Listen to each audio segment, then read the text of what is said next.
या हाताचं या हाताला देखील कळत नाही. हिशोब ठेवायचं तर दूर की बात आहे.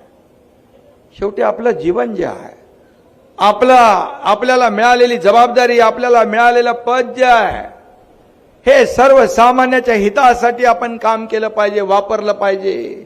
माझ्या अगोदरच्या मुख्यमंत्र्यांनी महाविकास आघाडीच्या 2.5 वर्षामध्ये 3 कोटी मुख्यमंत्री सहायता निधी दिला होता. 3 कोटी. आणि मी 400 कोटी रुपये मुख्यमंत्री सहायता निधीमधून वाटले. हा फरक आहे, हा फरक आहे. शेवटी हे लोकांचे पैसे, लोकांचे जीव वाचवण्यासाठीच खर्च झाले पाहिजे. आणि माझ्या लाडक्या बहिणींना देखील सांगतोय मी, आपण चिंता करू नका. जी लाडकी बहीण योजना, मुख्यमंत्री लाडकी बहीण योजना आपण सुरू केली, ती विरोधक म्हणतात बंद होईल, बंद होईल, बंद होईल. पण हा एकनाथ शिंदे सांगतो, ही योजना कधी बंद होणार नाही, बंद होणार नाही. ज्या योजना आपण सुरू केल्या, शेतकऱ्यांच्या असतील, तरुणांच्या असतील, त्या योजना कधी बंद होणार नाही. आणि आम्ही जे बोललोय, 5 वर्षाचा वचननामा जो दिलाय, तो टप्प्याटप्प्याने आम्ही पूर्ण करणार.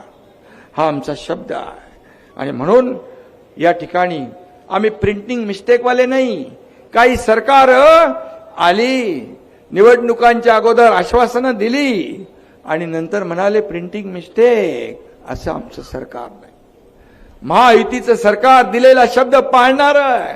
हे तुमचं सरकार आहे, सर्वसामान्यांचं सरकार आहे. आणि म्हणून या ठिकाणी विरोधक किती काही म्हटलंय तरी सुद्धा त्याची चिंता तुम्ही करू नका. या ठिकाणी आज आपण ज्या योजना केल्या, या योजना आतापर्यंतच्या इतिहासामध्ये मला वाटतं कधी एवढ्या योजना आणि एवढा विकास या महाराष्ट्राने पाहिला नाही, तेवढा आपण केला.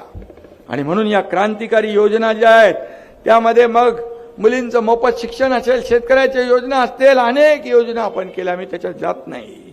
पण या योजना देशातल्या क्रांतिकारी योजना ठरल्या आणि योजनांनीच या महाराष्ट्राच्या निवडणुकीमध्ये क्रांती केली आणि क्रांतिकारी विजय मिळवून दिला.